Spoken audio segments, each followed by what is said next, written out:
사람도 짐승이고 동물이잖아요. 무슨 말씀이냐면 자기가 죽을 것 같다는 건 안단 말이에요. 나는 연봉이 6천만 원 되는데 내가 집을 사면서 빚을 껴안은 게 4억 5억 된다. 그러면 집값이 떨어지고 경제 위기가 올 것 같으면 버틸 수 있어요, 없어요? 못 버티잖아요. 그럼 생존 전략이 뭡니까? 라고 물으시잖아요. 간단하죠. 집 팔아버려야죠. 내가 왜 생존해야 돼? 이때가 기회인데 내가 더 들어야지. 리스크를 아주 좋아하시는 분들이. 그러면 주식은 뭐 들고 있냐고 또 물으시잖아요. 한국 주식은 관심도 없습니다. 요거 한 개는 꼭 말씀드리고 싶네요. 사야 되느냐? 미시적인 측면에서 2025년은 매우 어려운 한 해가 될 것 같습니다. 트럼프가 당선이 되든 해리스가 당선이 되든 어떤 대통령이 당선이 되든 중국 경제가 저렇게 침하하고 있는 이상 어려울 것 같고, 더더욱 어려워질 것은 일본 경제가 또 어려워질 가능성이 커 보입니다. 265%의 GDP 대비 국가 부채를 엔화를 약세화하지 않고서 과연 버텨나갈 수 있을까라고 하는 이 질문에 대한 답을 얻지를 못했습니다. 그리고 일본의 많은 경제학자들이, 우리나라의 이명찬 박사도 그러시지만 인용을 해서 말씀을 주시지만, 일본 경제의 침하 가능성, 중국 경제의 침하 가능성, 거기에 따라 우리나라 경제도 역시 부동산 부실화 문제, 그리고 정치적 리더십의 상실, 말과 행동이 일치하지 않는 이 모습들을 보면서 국민들이 과연 얼마나 그래 나라도 희생하자라고 하는 마음을 먹을까. 더군다나 산업적으로 내려가면 반도체 산업 이미 DRAM 가격, 랜드 플래시 가격 상당히 떨어져 가고 있고, 현대기아 자동차 만약에 일본 엔화가 떨어지면 미국에서 경쟁력이 또 하락할 것이고, 전기자동차적인 측면에서도 어느 정도 하락세가 중국차에 밀릴 것이고, 이런 것을 모두 감안하면 우리의 산업에서 앞으로 세계 1, 2위를 할 수 있는 것은 그렇게 많지 않은 것 같다. 그런데 뒤돌아보고 10년 전에 또는 20년 전, 30년 전에 무언가를 미국에서 하려고 하는 것을 우리가 도와주면서 부품 소재를 개발하거나 기술이 개발한 게 있었느냐? 없더라. 그러면 한국 경제의 미래는 더욱더 기회보다는 위기가 올 가능성이 크다. 그런데 그럼에도 불구하고 희망적인 메시지를 드리면, 미국이 중국을 견제하고 중국이 미국을 견제하는 한 이 양측에서 우리가 얻어낼 수 있는 부분은 반드시 존재한다. 과학기술적인 측면, 교육적인 측면, 그리고 심리적인 측면에서 우리가 무엇을 추려낼 것인가, 우리 DNA 속에 잠재해 있는 그 무엇인가를 얻어내야 된다는 점에서는 다시 한번 강조해드리고, 2025년은 상당히 어려워서 최고 성장률은 2.3, 최저 성장률은 1.3, 그리고 한국 주식시장의 주가지수도 1700, 1900에서 2700까지 이렇게 다양하게 시나리오별로 구분을 해놨습니다. 원달러 환율도 1400, 1500달러까지 가는 경우도 있고 1200원대 후반대로 내려가는 경우도 시나리오로 제가 구성을 해놨으니까, 어쨌든 결론적으로 말씀을 드리면 2025년 한국 경제는 상반기는 매우 좀 어려울 국면에 들어갈 가능성이 크다. 미국 경제가 둔화, 침체 중에서 하나는 갈 것 같다. 연착륙 이야기도 많이 나옵니다. 둔화라고 하는 것은 제가 정의하기에 잠재성장률, 미국의 잠재성장률 1.5에서 2.5 사이의 성장. 근데 약간 1.5 정도에 가까운 성장을 둔화라고 저는 보고 있고, 침체라고 하는 것은 0%에서 마이너스 1% 사이의 성장. 불황이라고 하는 것은 2분기 연속 마이너스 성장이잖아요. 그래서 그런 불황은 아니지만 침체적인 가능성도 있고 둔화적인 가능성도 존재하기 때문에, 만약에 미국이 그런다 그러면 더욱더 보호무역주의 정책을 강화할 거기 때문에 중국 때리기는 더욱더 공고화될 것 같다. 더군다나 지금 이스라엘, 이란 사태까지 어떻게 확전될지 모르기 때문에, 그래서 유가가 다시 오르고 원자재 가격이 오르면 인플레이션 압력이 존재하기 때문에 미 연준이 금리를 내리기는 상당히 부담스러울 수가 또 있습니다. 이런 것들이 엎치락뒤치락 하는 기간이 이제 2024년 말에서 2025년 상반기에 지속될 거기 때문에 이때를 잘 봐야 되는데, 29년까지는 상당히 경제가 좋아질 업할 경우가 가능성이 있다라고 제가 전망을 해놓고 있습니다. 그래서 미국 경제도 2025년 이후 상반기 이후부터는 조금씩 숨통을 열어갈 거니까 여러분께서 주의해서 따라가시면 투자하시는데 또 경제를 읽어내 가시는데 도움이 되지 않을까 기대해 봅니다. 참 안타깝게도 우리나라 경제는 의존 경제입니다. 독립 경제가 아니잖아요. 뭐 솔직하게 이야기를 해야죠. 어디에 의존해 있느냐? 미국과 중국에 의존해 있습니다. 우리 경제가 민생이 어렵다. 민생이 어렵다. 왜 어려운가? 부채가 7천조나 있는데 당연히 어렵죠. 더군다나 희망이 없어 보이는데요. 어렵죠. 애를 안 놓는데요. 어렵죠. 입으로는 AI 그러면서 하는 건 아무것도 없는데요. 어렵죠. 희망이 없죠. 어디 희망이 있습니까? 근데 위기잖아요. 자, 이렇게 되면. 그러면 이런 위기에 한국의 미래는 어떻게 가야 되는가에 대한 통일이 되면 되지 않을까? 우리 북침하자. 이거는 너무 황당한 이야기 같습니다. 그러면 한국의 미래를 제대로 독해를 하고 이거를 기회 또는 위기를 만들려면 어떻게 해야 될지 한번 고민을 해보시죠. 먼저 한국의 미래는 현실을 인정해야 됩니다. 인정을 하고 들어가죠. 미국과 중국에 의존적이다. 기술과 과학적인 측면에서도 의존적이기도 하지만 더 중요한 것은 시장 의존적이다. 일본 보십시오. 1억 2천, 3천이 되니까 자체 시장으로는 충분히 이해되거든요. 수급이. 그러니까 우리는 5천만이니까 우리의 5천만 시장 규모로는 시장 규모가 불충분하다. 이코노미즈 오브 스케일이 불충분하다. 그래서 의존적이다라고 말씀을 드리는 겁니다. 과학 기술도 물론 의존적이지만 우리는 물건을 팔아야지만 먹고 사는 나라니까. 한국과 북한이 만약에 미래에 통일이 된다. 그러면 8천만. 그러면 압록강, 두만강 가보신 분들 많으시잖아요. 연영성, 흑룡강성, 길림성 인구 1억 5천에서 2억 합치면 3억입니다. 3억 시장이 열리면은요, 대한민국 한반도 떵떵거리면서 삽니다. 문제는 중국이 큰일 났다. 만주가 다시 발해 고구려 땅으로 돌아가는구나. 그래서 동북공정. 그래서 조선족 분들이 한국에 오셔가지고 일하시고 돈을 버는 동안에 그 빈 공간을 한족들이 가서 채우고 있고 동북공정이 이루어지면서 조선족끼리 결혼하던 그 문화도 퇴색돼 가고 있는 상황. 그게 지금 연영성 같은 데 가보시면, 연변 같은 데 가시면 보시는 겁니다. 충청도촌 있고 경상도촌 있고 다 있거든요. 이제 그런 측면에서 한국 경제의 미래는 미국과 중국을 가져가야 된다. 근데 중국은 베이스 캠프가 있더라. 방금 말씀드렸잖아요. 연영성가도 있고 그다음에 흑룡강성가도 있고 길림성가도 있고 우리 조선족들이 가서 30만 명이라고 하는 민족들이 살고 있고 거기 우리 TV도 있고 연변 TV 있습니다. TV 문화도 있고 연변을 가시면 올 3월 전까지는 우리 조선족 한글이 위에 있고 한자가 밑에 있었는데 시진핑 주석 명령에 의해서 바뀌었대요. 3월부터. 그렇지만 한글이 여전히 적혀 있습니다. 그러니까 우리에게는 이런 베이스 캠프를 잘 활용해야 되는 거예요. 미국은 베이스 캠프가 없느냐? 있죠. 교포가 100만 정도 살고 계시잖아요. 그러면 현대 스포니 자동차가 뭐 괜히 팔렸겠습니까? 그러니까 그런 베이스 캠프를 잘 활용하면 된다. 근데 활용할 수 있는 도구가 있느냐? 뭐 있니? AI 가야 됩니다. 우주항공 산업 가야 됩니다. 드론과 같은 로봇과 같은 그런 디지털 산업 가야 됩니다. AR, VR 증강 사회 뭐 이런 기술로 가야 됩니다. 말씀을 계속 드리잖아요. 근데 이 기술뿐만이 아니고 또 다른 아날로그 기술도 필요하거든요.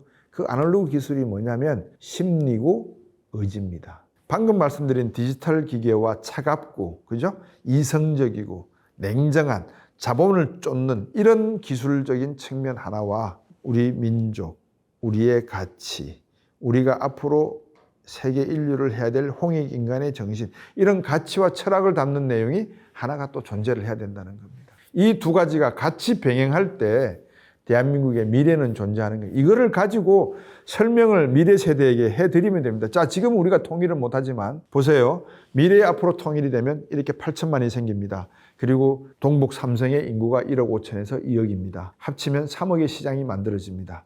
이거를 잘 우리가 가꾸기 위해서 어떤 전략과 어떤 전술을 가져가야 됩니다. 일본 애들이 독도는 저것 땅이라고 저렇게 우기는 것처럼 우리도 계속해서 국민학교 때 학생들에게 가르쳐야 됩니다. 우리 조선족들이, 우리 한민족들이 중국 땅에 살고 있고 저 사람들도 우리 같은 핏줄이고 이런 교육을 시켜놓으면 세대가 바뀌어도 아, 저기에 있구나라는 걸 확인하지 않겠습니까? 그런 측면에서 그런 심리와 가치와 철학을 계속 가져가야 된다라는 말씀을 제가 이제 정성적으로 드리고요. 산업적으로 말씀을 드리겠습니다. 제가 7월 달에 출간된 책이 자본주의의 적은 자본주의다라는 책인데 그 책을 보시면 지금까지 인류는 크로마뇽부터 시작해서 인류가 쭉 성장해 나오는 과정에서 지구 안에서 복작복작거리고 싸웠어요. 근데 시간을 년 단위로 자르면 고대, 중세, 근대 이렇게 자르시겠지만 이거를 크게 자르면 지구시대, 화성시대 이렇게 자를 수도 있지 않겠어요? 그죠? 예, 그렇게 잘랐을 때 지금 우리는 에론 머스크가 이야기하듯이 화성시대를 보고 있는 거예요. 그런 꿈과 상상력을 가져야 되는 거예요. 그거를 터무니없다, 말도 안 된다, 얼토당토 않다라고 이야기하면 희망이 없는 거예요. 왜냐? 우주선을 가지고 가면서 그 안에 인간이 가지고 있어야 될 바이오리듬, 그 다음에 식물의 존재, 육성의 방법 이런 모든 기술을 다 갖고 옮겨야 되잖아요. 그죠? 그런 기술들을 우리가 지금 하고 있는 거라고 보시면 어떨까 싶습니다. 그래서 저는 늘 강조하는 게 AI 기술과 우주항공 기술이다. 거기에 대한 투자는 우리가 미국에 비하면 많이 부족하고 중국에 비해서도 많이 중국은 이미 달 뒷면에 무인 우주선을 보냈잖아요. 우리는 우주선을 못 보냈지 않습니까? 뭐 돈이 없어서 못 보내기도 했겠지만 기술이 없으니까 못 보냈고요. 그래서 아르메테스라고 하는 달에 기지를 만드는 그 작업에 우리가 참여한 것은 정말 잘한 것이다. 저는 그렇게 생각을 합니다. 이렇게 미래지향적인 가치를 반드시 하나의 목표점으로 우리가 세워놔야 됩니다. 영어로 말하면 fate라고 하는 것은 약간 좀 픽스된 개념이 들어가고 뉘앙스가 들어가는데 destiny 그러면 약간 이렇게 갈짓자로 가면서 여러 가지 경험도 해가면서 가는 방향을 의미한다라고 보여지는 생각이 돼요. 그래서 일단 fate는 화성과 미래 우주 시대로 우리가 지향을 하지만 그 과정에서의 우리의 운명은 데스티니로 정의하면 어떻게 하는가. 그래서 우리는 교육 문제에서만큼은 지금 의대 문제가 상당히 지금 첨예하게 이것도 다 개인의 이기적인 관점에서 나오는 거라고 저는 보여져요. 왜냐하면 경제에서 먹고 살기가 힘드니까 아니 자식이 내가 돈 좀 있고 하면 자식 공부시켜서 의사 만들고 변호사 만들면 편하잖아요.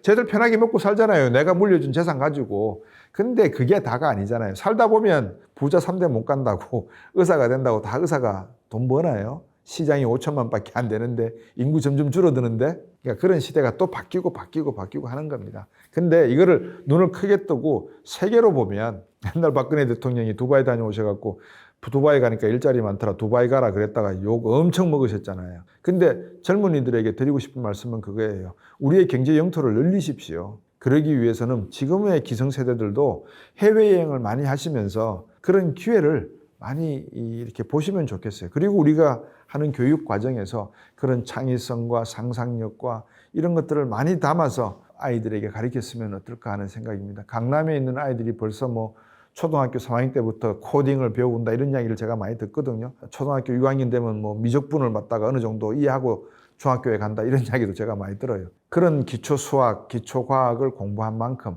그 기초를 잘 활용해서 응용할 수 있도록 한글을 창제하고 거북선을 만들었던 그 능력을 발휘할 수 있는 기회가 된다면 대한민국의 미래는 밝다고 저는 보여집니다. 많은 분들이 이제 저한테 물으세요. 개인 투자자들은 어떻게 해야 되느냐. 그러니까 또 어떤 분들은 그러세요.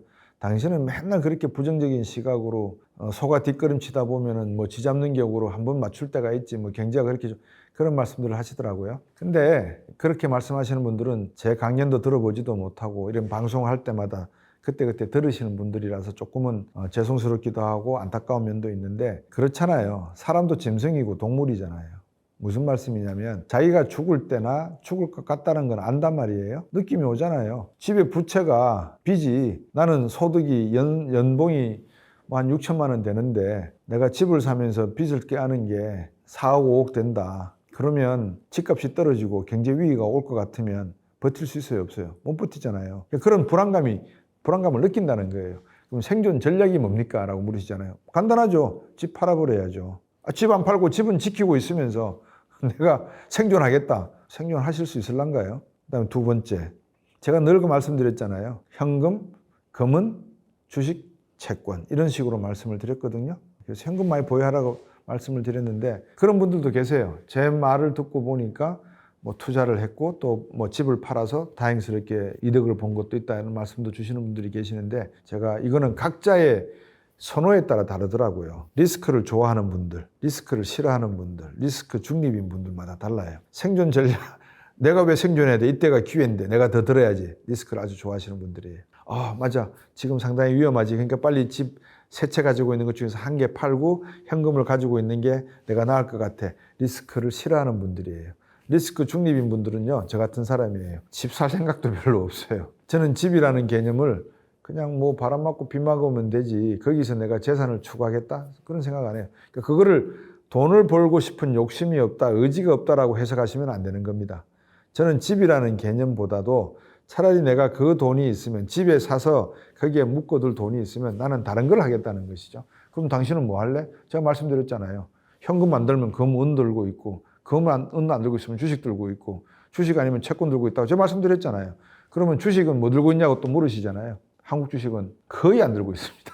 한국 주식은 관심도 없습니다. 이게 뭐냐?